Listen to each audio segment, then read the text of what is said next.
Hi guys, kararating ko lang galing nagpa second dose. Ito. At pagdating ko doon sa kanto ay may nagluluto nito. Pumili ako ng meriendang turon. Kain po tayo. Nagugutom na ako talaga.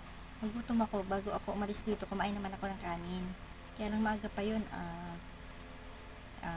9 9 a.m. pa yata yun. Ay umalis ako dito.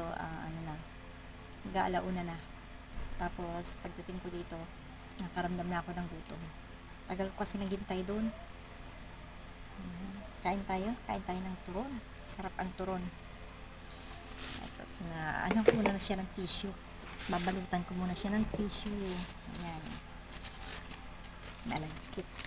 Lalaki. Ang hahaba. Ang haba ng turon ang lalaki.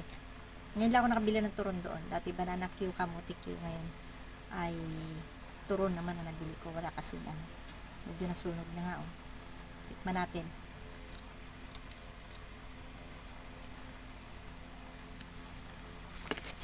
Kain tayo ng turon na pagkahaba-haba.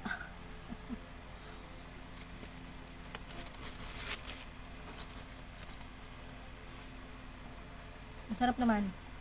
Medyo nasunog nga lang. Pero hindi man siya mapait. Merienda time. Anong oras na ba?